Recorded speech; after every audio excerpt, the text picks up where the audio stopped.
My guest today is Dr. Dan Dougherty, president of Brain Trust.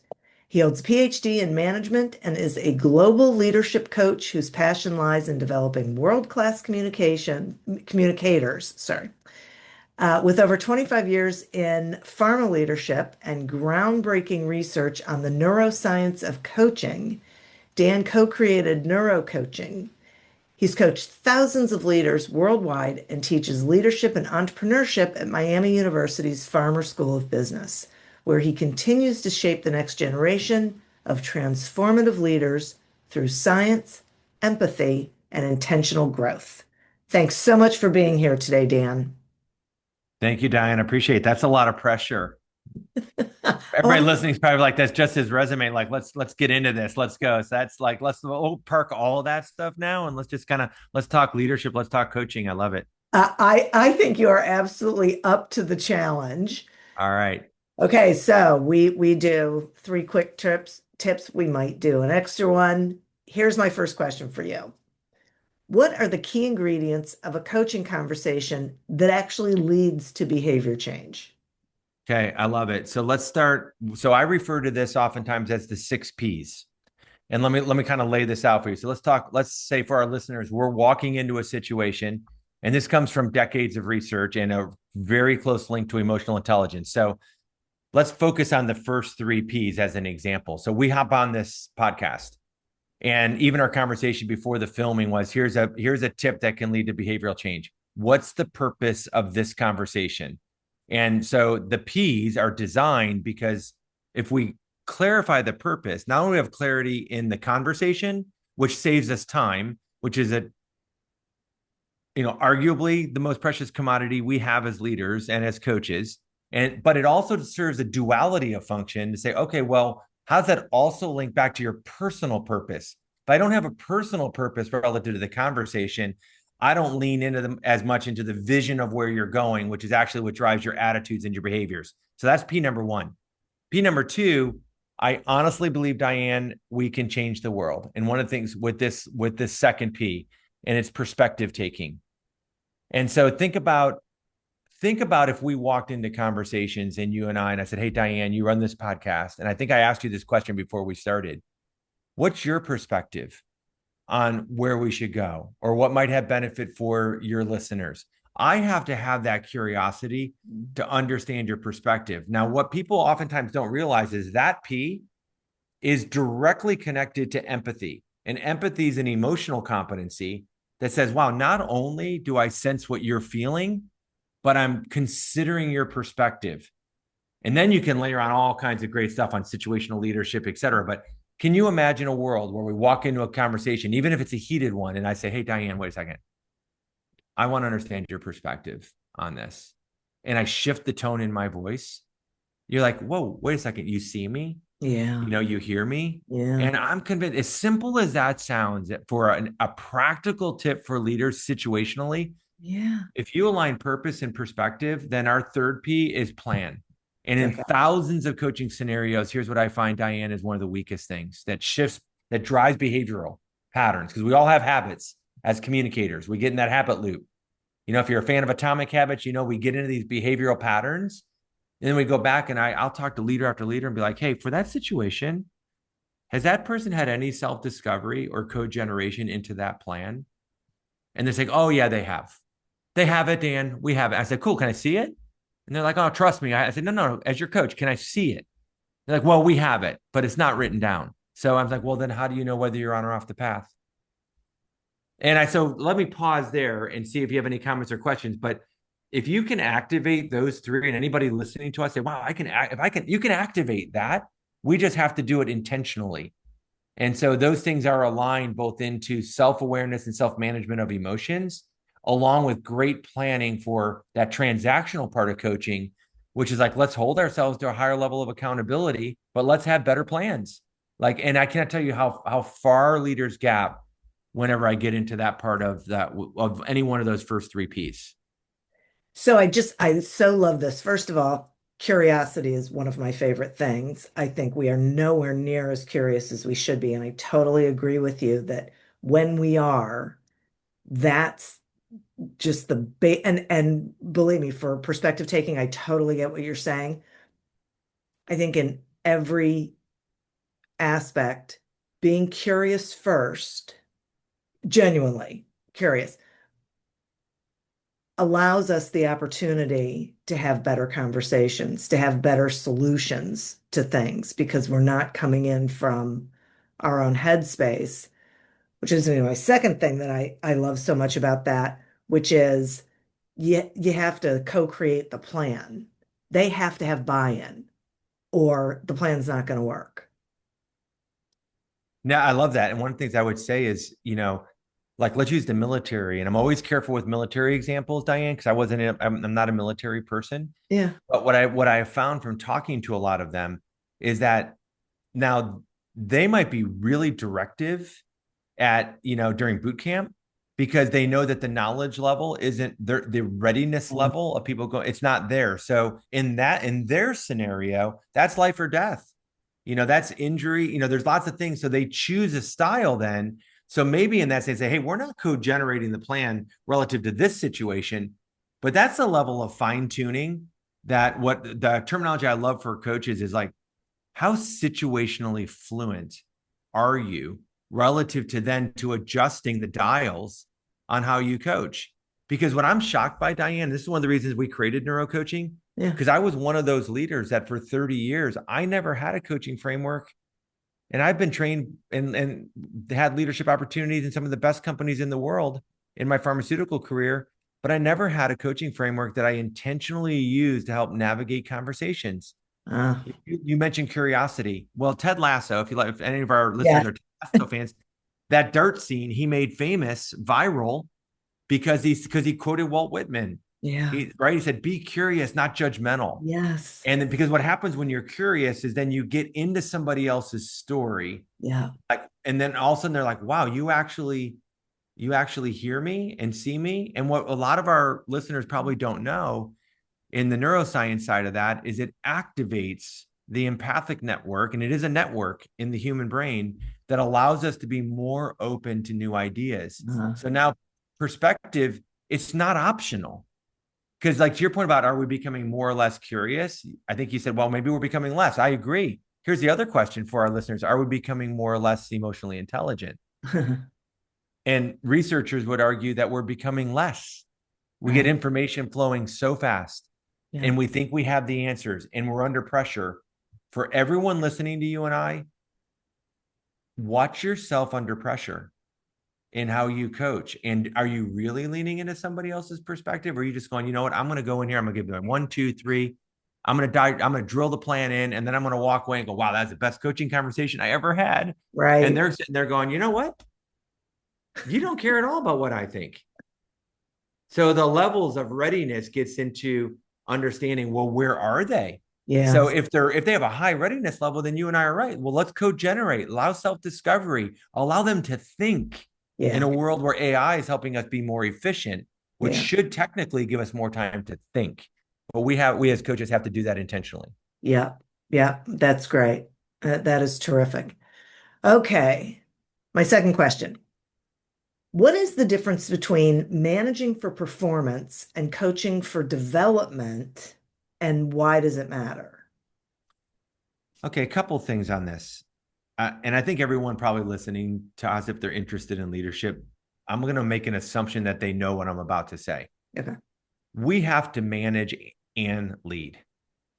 Like some people say, well, you know what? Oh, you're a micromanager and that's bad. But nobody ever says, well, stop micro coaching me because that doesn't even exist. Like, it's like, well, what's micro coaching? I don't know, but they know what micromanagement feels like. So when I think about managing for performance, there are those things, and Cotter made this famous and others, that there are things for management of performance that we have to do. So as an example, if we say people development, well, there's the management of that we have to do relative to planning and architecting strategically where we're trying to go and what are the standards of excellence.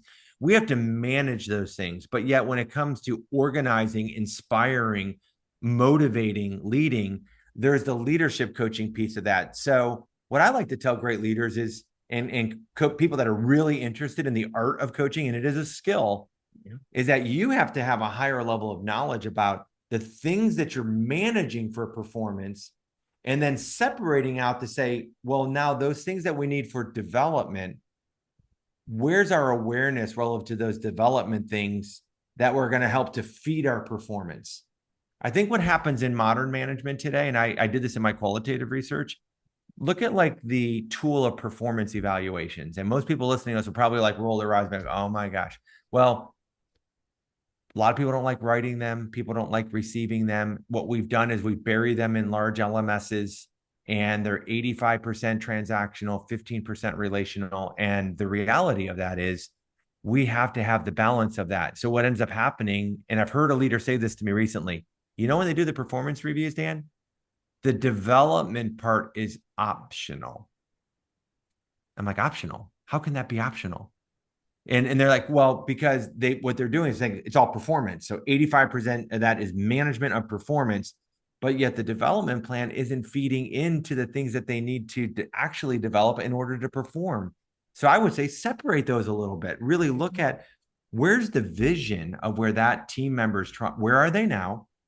Where are they trying to go, both inside and outside the role, Right. and separate that a little bit. It's like, let's talk about your development journey. And then that development journey, I think, has a natural link up to, well, that's going to impact performance because there's things along that path then that we have to manage. So going back to the P's, if we were talking about great leaders have great plans, they also measure through progress. Are we on or off the path? If we're on or off the path, that's going to inform where our gaps are. I'm a strength-based coach. I'm a huge fan of Gallup Strengths. I'm certified Sure. in strengths. I love it. Yeah. I think it's so important to understand those talents that we invest in. But we also have to identify where our gaps are.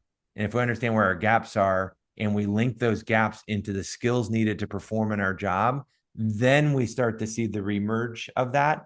But so many times I just think we bury development inside management and we don't separate it, nor do we give it its due time or due course. We're like, oh, go Right. do this LMS class and check the box and you'll be great. And like, Yeah. great for what? All right. You're leading me into my next question. This is great, which is, um, talk to me about motivation. Like, what does the research say about it? And really, how can leaders take that research and really keep their teams engaged?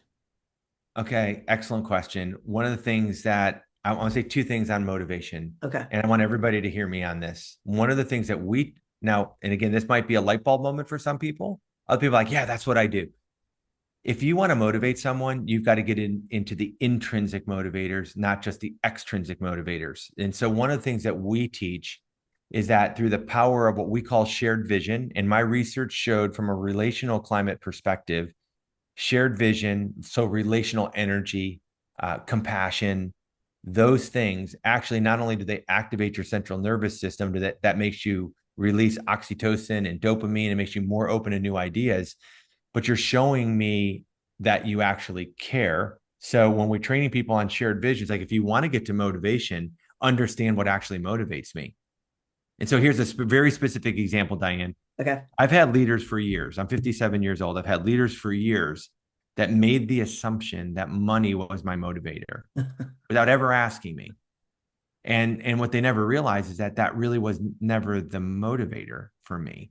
Intrinsically, do I like stability? Do I like security? Yes, but there's certain values that it's not just about money for money's sake or their interpretation of what that value might mean to me because they're not, back to your comment earlier, they're not curious enough to ask. So one of the things that I learned in my doctoral program that we do with every client we work with is we do a values exercise, and I'm pretty hell-bent to make that mission be much more aggressive. Can you imagine a place where every leader understood the core values of every single individual of the people that they work with? Can you imagine that?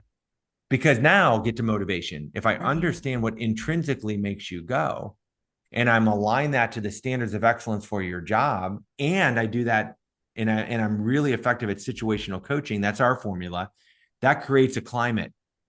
So first thing I say on motivation is understand what intrinsically drives people. It's no longer optional. And in a multi-generational workforce, Don't make the assumptions that Gen Xers see things different, that see things the same as millennials, that see things the same as Gen Zs, and then eventually Gen Alphas. It's just not true. Yeah. And we carry so many assumptions about generations as well that we make assumptions about what we think motivates people. Thus, you get people to say, well, you know what, motivation, that's crap. It's not real. Like you can't motivate anybody. It's all in here. Like, no, it's my job to understand what's in there so that I can create a climate of which you can flourish and thrive and also coach you transactionally. So that's number one. Yeah. The second bucket real fast is going back to some work done by BJ Fogg at Stanford. So if anyone, he runs and has run the persuasion lab at Stanford. One of the things that he says about activating change is, and I want all of our listeners to maybe hear this, is first ask yourself a question. How aware are the people you're coaching relative to the change? Because if their awareness is low, you might make an assumption that their motivation is either high or low. But if they're not aware of it, how do you know whether their motivation is low or high? And then he says, okay, now think about that. Take that and now combine that with ability. So do we make it easy for them to change? So a real example in the corporate world is think about Amazon or Apple or some company that says, I've increased your awareness that we should buy everything online. My motivation used to be kind of low, but then COVID hit. Now I couldn't go to the store. So my motivation went up and they made it super easy to work with. So boom, we jumped on the change curve. Same thing with Uber. Same thing, if we're talking at the Yeah. organizational level. Yeah. Now think about that at the coaching level. How aware is someone relative to how they might be viewing a change and how does that impacting their motivation? Because he says if their motivation is low and they have low awareness and we make it hard for them to change, they're not going to change. Right. So I think on the activation of that, it's like if you know their story really well and Yeah. you create a really robust plan for our last question, their development for the next 12 months, Yeah. then when something new comes along, it's like, ooh, how does that impact their values? How does that impact their story? How does that impact their journey of where we're trying to go from a performance perspective? And then lastly, then I can lean into where's our motivation level and can we make it really easy for them to change? So if I combine a little change management with the other formula, I think that there's some practical things in there that people can do. If nothing else, man, please leave here going, wow, I have a mission to understand my players better because rather than just shoving a system at them. Right. Right. I think that's so important. I'm glad I asked the question because I think so many leaders, there's a change, they don't communicate it well, and they don't work with people on how it impacts them directly, right? There's assumptions being made that it's fine or that people are going to resist it without really understanding what's behind the resistance, which oftentimes is they don't know how it's going to impact them. And so they're scared, right? So there just isn't enough conversation around it to be able to have an effective change with Yeah, everyone involved. Diane, you're hitting on something there that's so important. One of my colleagues at Miami is an intergenerational expert.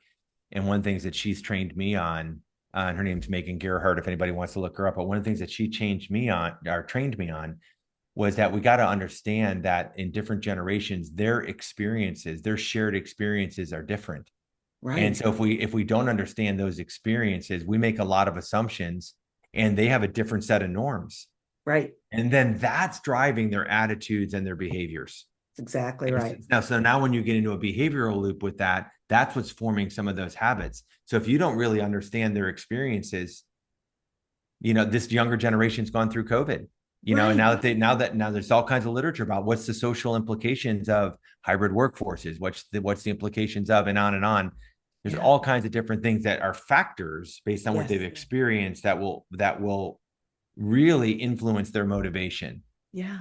But the one thing we can definitely take away from this is, okay, let's not walk into conversations with the 25-year-old that's now working at our company and assume that they're going to receive information. We've got to go back to your point earlier. Maybe our listeners will take that away today of like, hey, Yeah. be curious, understand their experiences Yeah. relative to that norm, what is established. It doesn't mean that we coach easy. Doesn't mean that we're just easy on people or just Right. relational. It's that it opens up our ability to be transactional because they Yes. know that we want to guide them from where they are to perform at the highest level. Because in our company, Diane, we're not life coaches. Our business is about performance coaching, Right. which is why I loved your question on how do I separate the two. Yeah. Yeah. Right. And as you said before, when we do that, they feel seen and they feel heard and they don't feel like they're getting that assumption and generalization and being put in a bucket that doesn't really explain who they are or where they're coming from. So, And in the climate, think about this. And in the climate, there's a lot of literature out there from Amy Edmondson and others, and everyone likes to talk in leadership about psychological safety. But I see psychological safety as an outcome. So when you do all of those things, uh-huh. you're like, wow, you just created a learning environment where I can contribute and challenge more. Thus, I'm going to get a better flow of ideas, and they're not left up here in the brain or in here and be like, wow, I'm not going to say it to Diane because you know what, she's not really going to listen anyway. And Right. she's not going to value me because I'm a 25-year-old sitting over here because her experience were different than mine. It creates that climate and that environment that people really, really, I think, desire. I do They want to too. be psychologically safe. Yeah. Um, Physical safety, nobody argues with. You can go to a manufacturing plant anywhere in this country and you'll find all And kinds of OSHA guidelines and everything else, but you'll get to psychological safety and people are like, warm and fuzzy. Emotional intelligence, warm and fuzzy. It's not real. It's not an intelligence. It's not real. And I'm like, mm, okay, you can't manage your emotions. It will derail you. I promise absolutely. you, at some Absolutely. point, it'll get you. Yeah. Yeah. It is the linchpin for sure. Okay, I have a bonus question for you. Okay. What are, I should say for the listeners, what are a few small habits that leaders can build that will lead to stronger communication and connection over time? I'm feeling like, one of them is be more curious. What else? Can I add on to where we've been rather than going back? Sure. So here's one we've mentioned a couple times already, but one thing that they can actively do is understand the values and more importantly, the stories behind the values of every player on the team. That's number one. Number two, I would highly recommend that they create very tight standards of excellence. The best coaches in the world, and I'm not a football person, I'm more of a musical theater person, but if I was a football person, you look at some of the best coaches in the world, Mike Tomlin of the Steelers, whether you like him or not doesn't matter, but the guy's won over 18, 19 seasons, and he's always had either a 500 or better season, 19 consecutive years. And he says the standard is the standard. So I like to tell most people, you want to align people to the mission, have very, very clear standards of excellence. People want that clarity. They need that clarity. So if you're listening and you're a transactional coach, here's a nugget for you. Create very clear standards and KPIs so you measure those. That's Yeah. number two. Number three, prepare questions ahead of time. I think honestly, myself included as leaders and coaches, we get a little lazy. Yeah. Like you had three questions prepared coming into this. Thus, your cortisol levels and your stress levels go down because you're already in control of where you want to navigate. Yep. Same thing situationally. I mean, how many of our listeners actually prepare questions ahead of a conversation? I think that's important. I never really did. But if I do that, then I'm a little bit more prepared, Uh-huh. And then Yep. I say the last one I'll give you, which is most people would probably hopefully agree with us on this, is if you want to have that impact situationally in conversations, is when it comes to active listening, listen for the meaning that goes beyond the words. And I say that because our nonverbal communication, whether my eyes are squinted, whether they're up, whether my arms are crossed, like all those messages as world-class coaches that are kind of beyond the words, Yeah. allow yourself just take this home with you if people that are listening. When you're in a conversation at home or with your friends or with a colleague, are you fully present? Be fully present. What did you say to me coming right before here? I'm going to turn off everything that's going to ring Yeah. or Make beep noise. or just right or make noises Yeah. because I want to be fully present. Right. Imagine a world where we lean into people's perspective, we understand their values, we do great planning, clear standards, and we ask great questions and we actively listen. Everyone listening to us is going to be like, well, yeah, that's common sense. So here's our punchline for everybody. If it's common sense, how often is it common practice Ooh, for I us as love leaders that. and coaches? My mentor said that to me when I went through I was a 47-year-old doctoral student. So he's like, just because I was like, a lot of this stuff is common sense. Yeah. He's like, yeah, but it's not common practice, Dan. That's the Yeah. problem. No kidding. Wow. That is so, this whole thing has been so great. I'm so grateful that you have spent this time with me having this conversation. Everyone needs to hear this conversation because if you want to be an impactful leader and coach your people in a forward moving sort of way, you can't phone it in. You gotta do these things. You gotta pay attention. You can't say, I don't need to take that time, or, that'll take a lot of time getting to know everybody. It's slowing down to speed up, right? You gotta take the time to build that fabric, build that tapestry of what's going on inside your organization. So, Yeah, that's beautifully stated. well, and it's recorded, so now I won't have to remember it. Okay, so Dan, thank you so much. Will you tell the listeners how they can find you, please? Yeah, they can find us as a company at braintrustgrowth.com. So braintrustgrowth is one word.com. They can find me personally at dandocherty.com, and they can get all the information about me and or our company. So, if someone out there is listening, really wants to invest in communication for their leaders, and or communication for their sellers, that's kind of the things that we focus our attention on. So we'd love to talk to you. That's wonderful. Thank you. And listeners, thank you. You are who we're doing this for.